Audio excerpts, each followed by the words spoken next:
Speaking of Munich, yeah, let's talk about Bayern Munich. And the Florian Wirtz saga is over. It's over to an extent that he's not going to Bayern Munich. Oh my God, shocker. Um, like there's that meme where is it SNL where he just points at the board and where it says "I told you so." Um, Yeah. yeah, that's the two of us. Um, no, look, that means Bayern Munich will now have to bring out Plan B, right? They will have to sign some attacking players while also still moving on some other candidates. They will have to restructure and renegotiate the deal with Leroy Sané. Pini Zahavi is flying in this week to talk to Bayern Munich.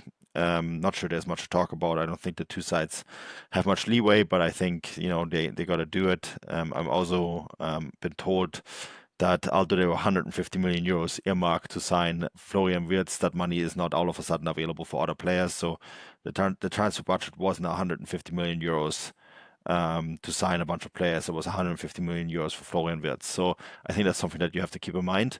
But having said all that, there's been a bunch of stories now in media linking all sorts of players to Bayern Munich, and one that struck our interest was Cody Gakpo. Um, I think it's really fascinating. We were doing a show a few weeks ago where we said like how are Liverpool going to finance Florian Wirtz because it's going to cost a lot of money. Um, and I guess selling someone like Cody Gakpo would do it. And there's a transfer fee out there in the region of 60 to 70 million euros. Bayern Munich have done well in the past of signing a Dutch winger who was not out of favor, but didn't quite fit in with a big club somewhere else and made him a world star, and Arjen Robben. And I don't say Cody Gakpo is going to drive with his entourage to the Sebener Straße and enter the garage, as all these famous players do before their medical. But I wouldn't really dismiss this story either, Stefan. Yeah, I think it's a really interesting one actually, and it might just be speculation. 2 plus 2 equals 5 in the Mm. sense that people are saying, well, now Wirtz is going to Liverpool. Liverpool have to sell a left winger.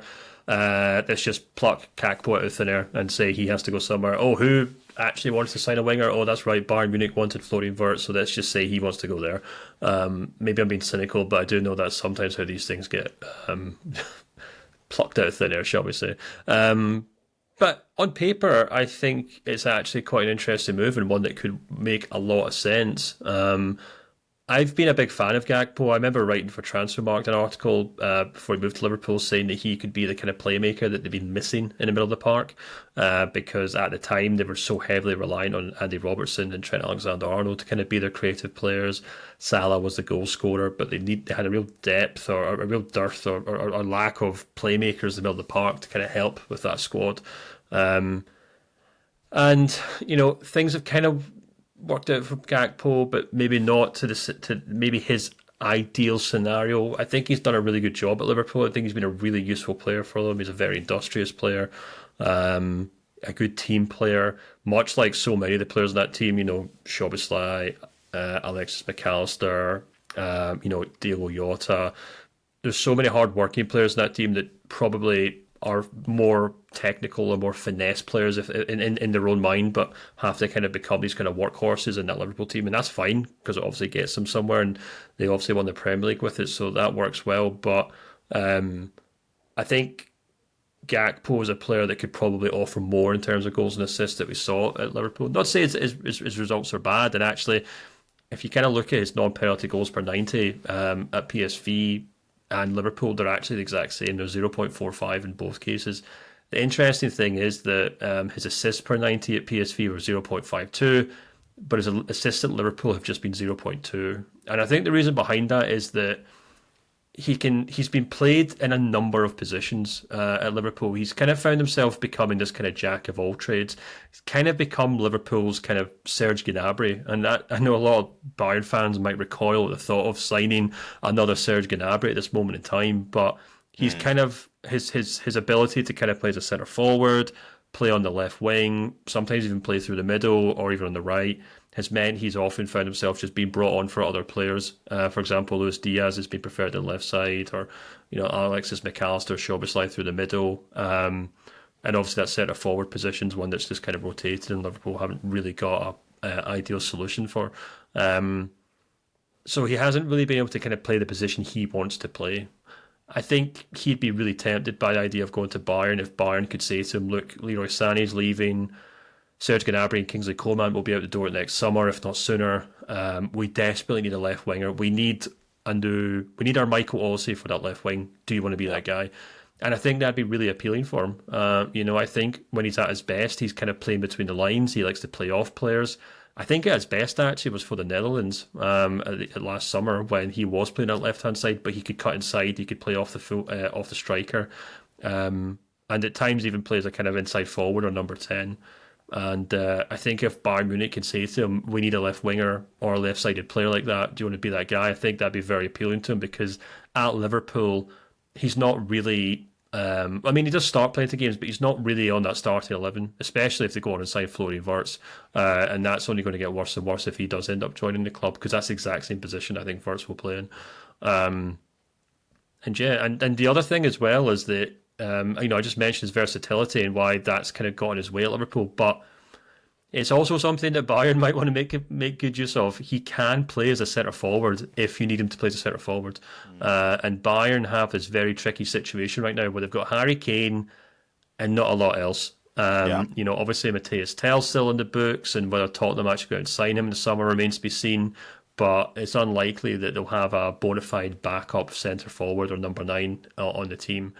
And while I would really caution against signing Cody Gakpo just to be a kind of jack of all trades, it's certainly handy to have a left winger who can also kind of play up front if Harry Kane misses like 5 or 10 games this season. So I think it'd be a great signing. Whether it's a genuine story or not, I'm really not sure. It's only just kind of rumbled into existence, but it could be a really smart move from Bayern Munich. Instead of going out and blowing their bank budget on Florian Wirtz, picking up something like Cody Gakpo for like 60 or 70 million euros might be a much smarter business in the long run.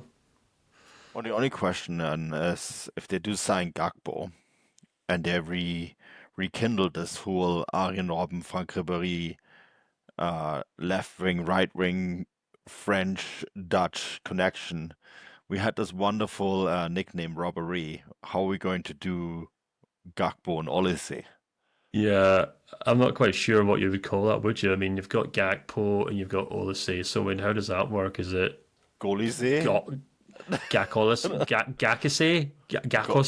I don't know. Olepo? I don't know.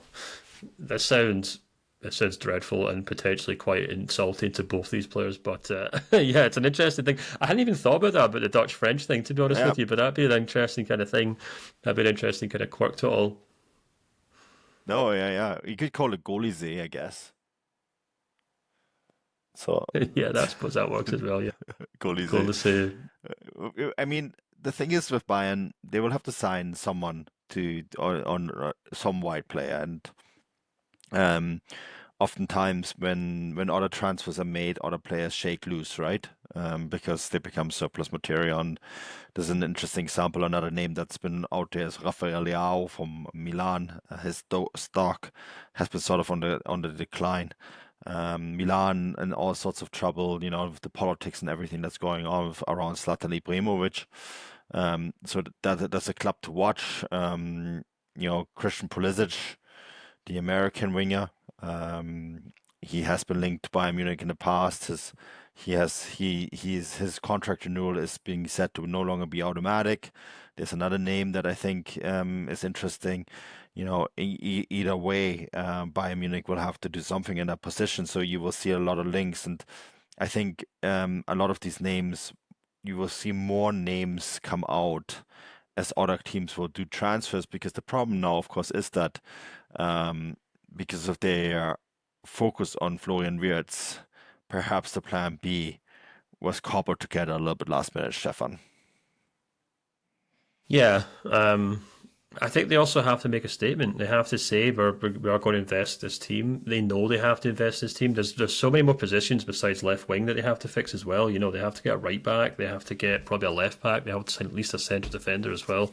And then after all that, figure out what they're doing with Paulinho as well. So there's a lot of work that has to be done there. But a left winger is certainly key. And like, I probably shouldn't have to say this to Bayern, but they need to kind of remember that they're Bayern Munich here. They are one of the richest clubs in the world. They're a club that should be challenging for the Champions League. Sometimes you just have to kind of get that checkbook out and just kind of accept that you're having to spend some money. I don't really know what world Bayern are living in where they think they can either sign this world-class player in the Bundesliga for 150 million or turn around the next minute and be like, well, actually, we're going to be a bit careful and maybe not spend much money this summer, because you can't really jump between the two extremes, especially with the kind of sentiment I think a lot of Bayern fans feel after the season, which is, yeah, okay, we did okay, but we need to really get serious now about building a squad that can seriously challenge these other teams in Europe. And I think just hoping to sign Leroy Sané to a new contract and just and hoping that everything just kind of solves itself next season is just a recipe for disaster. So if Gakpo is seriously available and Liverpool are looking for a buyer and to move on players because they want to sign Florian Wirtz, then I think Bayern would do a much better job signing him rather than signing up Leroy Sané to a new contract, to be honest with you. He's younger. He plays in a position that Bayern needs someone to play in. And he'd be a perfect long-term solution on that left wing. But we'll see what happens, Manu. Bayern have been very hard to read in the transfer window. Whether that's with bad signings, whether that's with unexpected signings like Michael Olise, or whether that's with going out and spending a lot of money on guys like Harry Kane. They don't really tend to. I know that's because a lot of people have come and gone in the last kind of 3 or 4 years, but they're very hard to figure out what happens next, to the frustration of Bayern Munich fans around the world.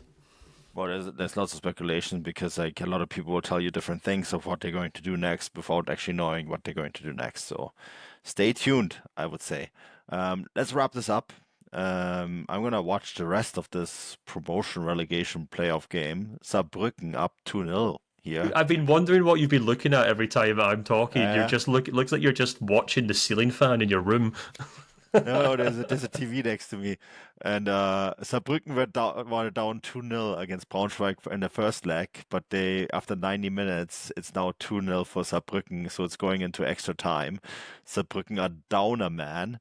I'm glad we finished this podcast before Saarbrücken potentially go up because they play in Braunschweig, they don't play here, which is a shame. I would have probably gone if it was here. Um, but I suspect that if Saarbrücken goes up, the street that I'm on is going to go and explode. Because Saarbrücken is apparently a big deal in Saarbrücken. So, yeah, I'm gonna watch the last 30 minutes of that, see what happens. But yeah, looking forward to the next podcast because it's a big one, Stefan. We're going to do our player of the season, and people have been already voting on it. Yeah, absolutely. So if you're watching this on YouTube or listening to it on the Substack, make sure you either, if you're in a Substack, jump into the chat function and cast your vote. Or if you're listening on YouTube, we posted on our feed, I guess. If you go into your app or something, you'll see in our post, and people have been leaving their votes underneath that. So if you're a connoisseur of YouTube, you'll know what I'm talking about. But you can make your vote there, and we'll definitely charter those up. We'll probably record it, Manuel, on Thursday, I think, so we can give people a bit more time to cast their vote, and then we'll make our votes as well. Yeah, absolutely. So look out for that.